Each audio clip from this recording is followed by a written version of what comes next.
جبار يا متكبر. Assalamualaikum warahmatullahi wabarakatuh. Alhamdulillahirabbil alamin. Wassalatu wassalamu ala asrofil anbiya'i wal mursalin wa ala alihi wa sahbihi ajmain. Asyhadu an la ilaha illallah wa asyhadu anna Muhammadan abduhu wa rasuluh. Amma ba'du. Apa kabar kalian semuanya hari ini? Kaifa asbahtum? Mudah-mudahan kalian selalu diberikan kesehatan dan kesejahteraan dari Allah Subhanahu wa taala. Sebelum kita belajar, marilah sama-sama kita perhatikan adab menuntut ilmu kita ya. Kalian terlebih dahulu mengambil wudhu ya. Kemudian duduk yang rapi, dengarkan dengan seksama apa yang akan Bu Neneng sampaikan, supaya Allah Subhanahu wa taala memberkati, memberikan keberkahan kepada kita, dan ilmu yang akan Bu Neneng sampaikan bermanfaat, dan juga supaya para malaikat ikut menaungi majelis ilmu kita. Amin ya robbal alamin. Oke, baik, kita mulai saja. Pada kesempatan kali ini Bu Neneng akan memberikan pelajaran Al-Islam tentang Asmaul Husna ya. Kalian tentu sudah tahu ya apakah arti Asmaul Husna. Ketika di kelas 1 dan kelas 2 kalian sudah mempelajari Asmaul Husna. Apa itu Asmaul dan apa itu Husna? Asmaul Husna adalah nama yang baik bagi Allah. Ada berapa Asmaul Husna? Ada 99. Tentunya banyak ya nama-nama Allah yang baik, tetapi di dalam Al-Quran tertera ada 99 Asmaul Husna. Sebelum Bu Neneng menerangkan lebih jauh tentang Asmaul Husna ini, maka sebelumnya Bu Neneng akan memberikan sebuah cerita ya, sebuah kisah tentang Khalifah Umar bin Khattab. Diceritakan pada suatu malam, Khalifah Umar bin Khattab radhiyallahu anhu dan pengawalnya sedang berkeliling kota untuk melihat keadaan rakyatnya ya. Khalifah Umar pada saat itu sedang menjadi khalifah. Kalian tahu Khalifah Umar bin Khattab itu siapa? Ya, dia adalah salah satu Khulafaur Rasyidin. Khulafaur Rasyidin itu ada 4. Pertama Abu Bakar As-Siddiq, kedua Umar bin Khattab, ketiga Utsman bin Affan, keempat Ali bin Abi Thalib. Nah, ketika Khalifah Umar bin Khattab sedang berkeliling kota melihat keadaan rakyatnya, tiba-tiba di tengah perjalanan beliau mendengarkan percakapan 2 orang anak perempuan dari dalam rumah, dari dalam sebuah gubuk yang kecil. Percakapannya begini. Sang anak berkata, "Mungkin karena musim kemarau ya, Bu, air susu kambing kita jadi sedikit." Sang ibu menjawab, "Iya benar, campur saja susunya dengan air." "Tapi Bu, Khalifah Umar telah melarang kita," jawab sang anak. Khalifah Umar kan tidak tahu. Dia tidak mengetahuinya, kata sang ibu. "Kalaupun Khalifah Umar tidak mengetahuinya, tetapi Allah pasti mengetahuinya, Bu," jawab sang anak tegas. Percakapan kedua perempuan ini terdengar oleh Khalifah Umar bin Khattab. Khalifah Umar mendengar mereka berdua sedang memperbincangkan susu kambing mereka. Khalifah Umar pun tak ragu menikahkan anak perempuan ini dengan putranya yang bernama Asim, ya, karena kejujurannya, karena imannya kepada Allah Subhanahu wa taala. Khalifah Umar akhirnya menikahkan anak tersebut dengan anaknya yang bernama Asim. Dan dari pernikahan tersebut lahirlah khalifah yang sangat terkenal dengan keadilannya, dengan kejujurannya, dengan kezuhudannya, yaitu Khalifah Umar bin Abdul Aziz. Yaitu adalah sebuah kisah yang yang menunjukkan bahwa Allah itu maha mengetahui setiap hamba-hambanya, ya, maha mengetahui apa yang dikerjakan hambanya. Nah, sekarang kita mulai masuk kepada al-musawwir. Yang pertama adalah al-musawwir. Apakah itu arti al-musawwir? Al-musawwir adalah artinya Allah maha pembentuk rupa. Allah Subhanahu wa taala adalah Tuhan yang menciptakan semua makhluk, dan Allah Subhanahu wa taala yang pula lah yang memberikan bentuk serta rupa yang berbeda-beda kepada semua makhluk, dan tentu saja dengan bentuk yang terbaik. Ya, manusia itu diciptakan oleh Allah dengan pembentukan yang sebaik-baiknya, yaitu fi ahsanit takwin. Manusia diciptakan oleh Allah dengan bentuk yang sempurna. Bentuknya berbeda-beda manusia. Ada yang mukanya cantik, ada yang mukanya manis, dan lain sebagainya. Walaupun dia kembar, tetapi tetap ada perbedaannya, tidak sama persis, tidak sama plak, tapi berbeda satu sama lain. Allah Subhanahu wa taala berfirman dalam surat Al-Hasyr ayat 24. A'udzu billahi minasyaitonir rajim. Huwallahul khaliqul bari al-bari'ul musawwiru lahul asmaul husna. Artinya, dialah Allah yang menciptakan, yang mengadakan, yang membentuk rupa, yang mempunyai nama-nama yang paling baik. Quran surat Al-Hasyr ayat 24. Apa yang dapat kita teladani dari sifat Allah al-musawwir ini, yaitu Allah maha pembentuk rupa? Yang pertama adalah agar manusia itu selalu bersyukur kepada Allah Subhanahu wa taala. Allah telah memberikan rupa yang sangat sempurna bagi kita.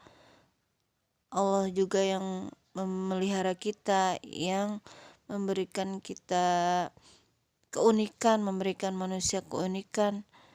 Maka sepatutnya lah manusia itu selalu bersyukur kepada Allah Subhanahu wa taala. Kemudian yang kedua, manusia itu harus tidak merusak atau menyakiti atau menghina makhluk ciptaan Allah Subhanahu wa taala yang lain, ya, dengan perbedaan-perbedaan yang telah Allah ciptakan kepada kita, dengan segala kelebihan yang telah masing-masing miliki, maka kita tidak boleh menghina satu sama lain, tidak boleh menghina ciptaan Allah yang lain. Kalaupun di mata kita jelek, tetapi di mata Allah itu belum tentu jelek, pasti mempunyai kelebihan dan kekurangannya masing-masing. Maka dari itu kita tidak boleh menghina, merusak, dan menyakiti ciptaan Allah, makhluk ciptaan Allah. Yang ketiga adalah setelah kita diberikan kenikmatan, berbagai macam kenikmatan oleh Allah, setelah Allah menciptakan kita dengan bentuk yang sempurna, maka kita wajib menjaga dan memanfaatkan semua ciptaan Allah Subhanahu wa taala untuk hal-hal yang baik. Allah telah menciptakan mata kita yang begitu sempurna dapat melihat, maka kita pergunakan mata kita untuk melihat yang baik-baik, melihat yang indah-indah, melihat kekuasaan Allah, ayat-ayat kebesaran Allah. Jangan dipergunakan untuk hal-hal yang tidak baik, untuk melihat hal-hal yang tidak baik. Dan juga Allah telah menciptakan tangan, telinga dengan begitu sempurnanya, maka sepatutnya lah kita pergunakan yang telah Allah ciptakan kepada kita dengan sebaik-baiknya. Tidak mempergunakan tangan untuk mencuri misalkan, tidak menggunakan telinga untuk mendengar hal-hal yang tidak baik. Oleh karena itu kita harus pergunakan ciptaan yang telah Allah berikan kepada kita, yang telah Allah ciptakan kepada kita dengan sebaik-baiknya. Yang kedua adalah al-alim. Al-alim. Apakah arti al-alim? Al-alim adalah Allah Maha mengetahui. Allah Subhanahu wa taala mengetahui segala sesuatu. Allah Subhanahu wa taala mengetahui segala apa yang nyata dan apa yang gaib, yang nampak maupun yang tersembunyi, yang sudah terjadi maupun yang belum terjadi, yang sudah diketahui manusia maupun yang belum diketahui manusia. Allah Subhanahu wa taala berfirman dalam surat Ali Imran ayat 35. A'udzu billahi minasyaitonir rajim. Innaka antas samiul alim. Sesungguhnya engkaulah yang Maha mendengar lagi Maha mengetahui. Ya, Allah itu Maha mengetahui apa yang ada di dalam muka bumi ini dan apa yang ada di dalam semesta, alam semesta ini.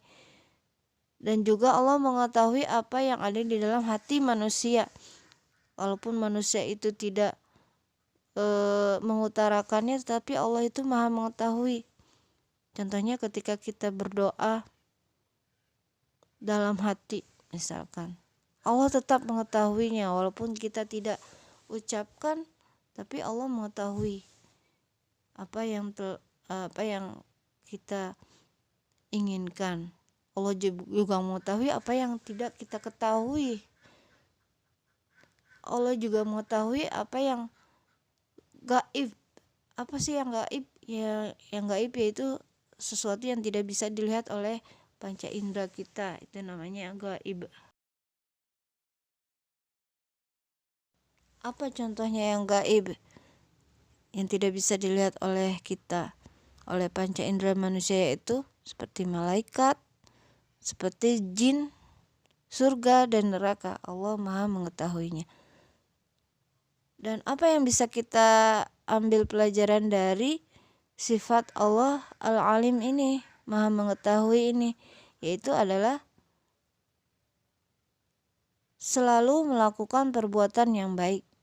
Ketika Allah sudah Maha mengetahui apa yang kita perbuat, apa yang kita lakukan maupun apa yang belum kita lakukan, maka sebaiknya lah kita selalu melakukan perbuatan yang baik, perbuatan yang Allah sukai.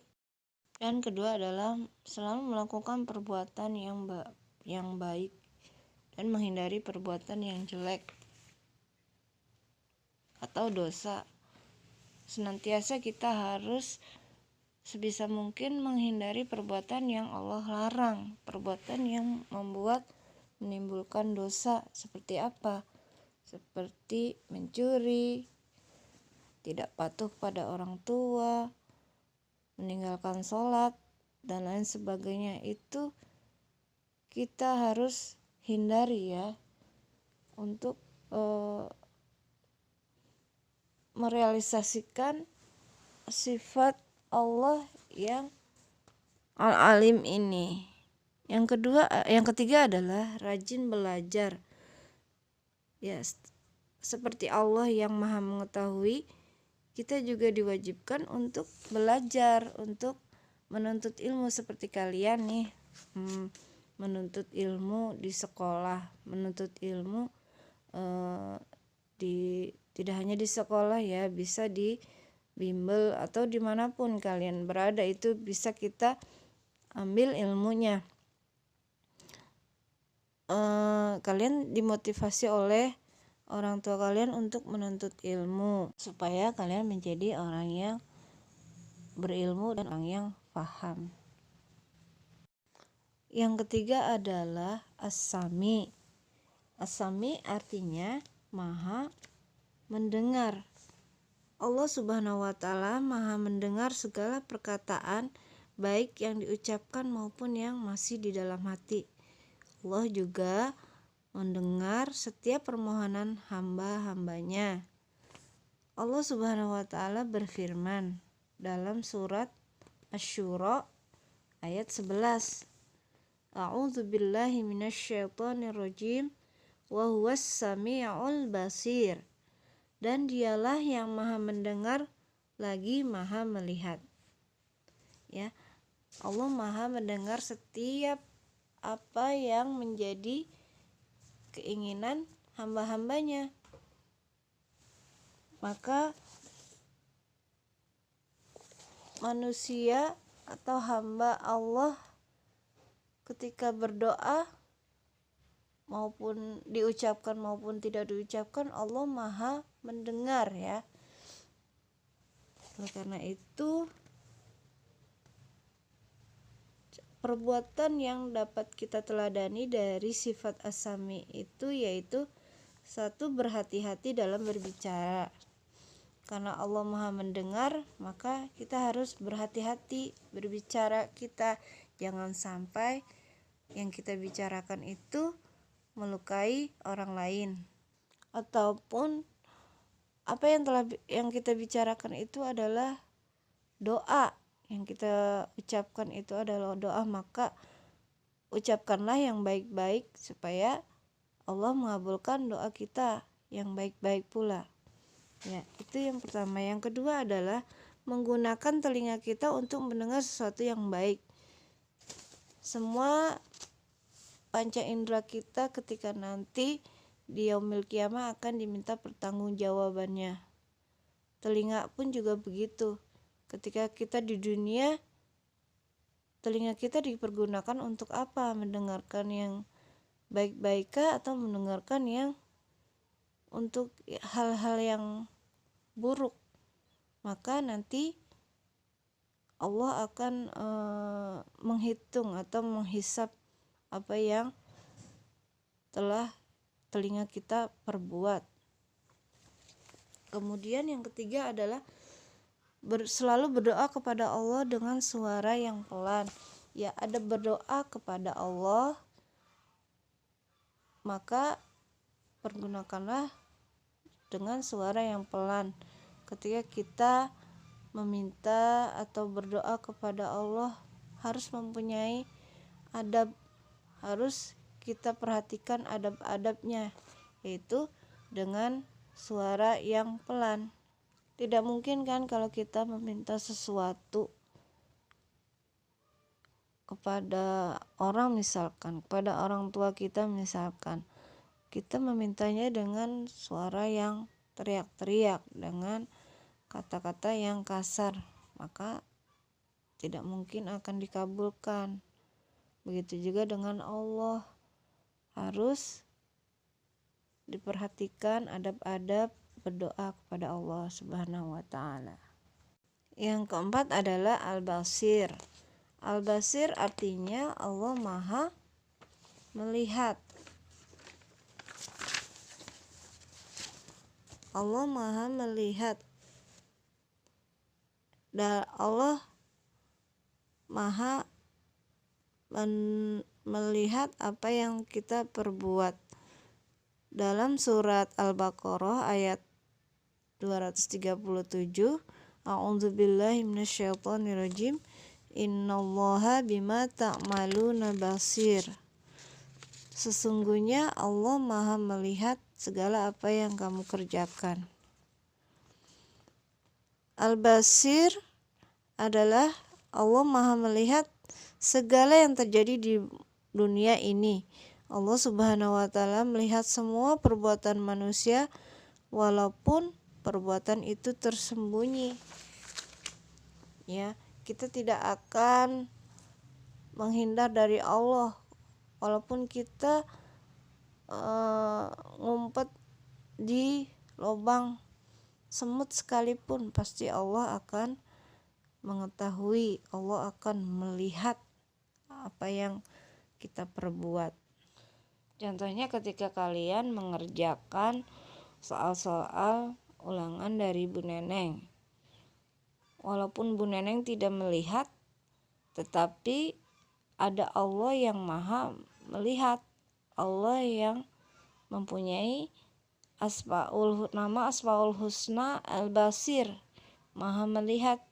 Jadi dengan tanpa adanya Bu Neneng dan kalian pun harus mengerjakan, tidak boleh mencontek, tidak boleh dibantu oleh orang tua kalian ketika kalian mengerjakan soal ulangan ya. Itu sudah direkam oleh Allah, sudah Allah maha mengetahui. Kalau kalian mencontek, Allah akan catat perbuatan kalian,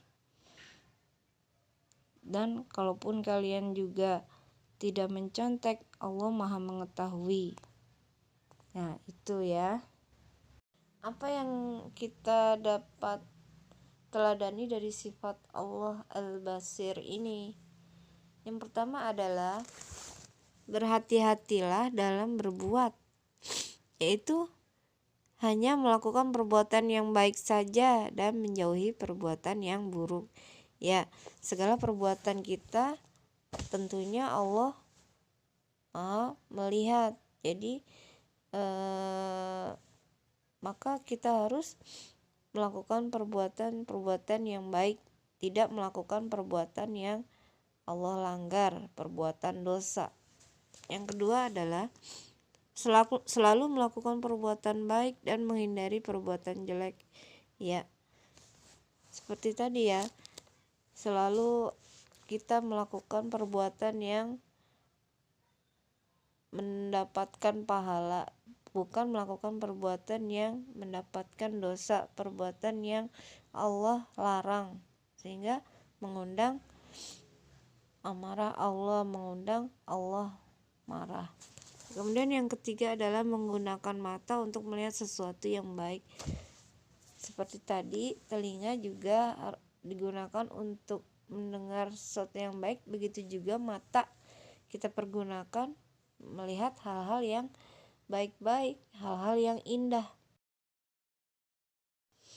Baik, mungkin sampai di sini dulu ya penjelasan tentang 4 Asmaul Husna, Al-Alim, As-Sami, Al-Basir, dan Al-Musawwir. Ya, mudah-mudahan kalian dapat memahami ya, kalian dapat mencerna apa yang telah Bu Neneng sampaikan dan dapat bermanfaat bagi kehidupan kalian semuanya. Bu Neneng akhiri saja dengan bacaan hamdalah. Alhamdulillahirabbil alamin.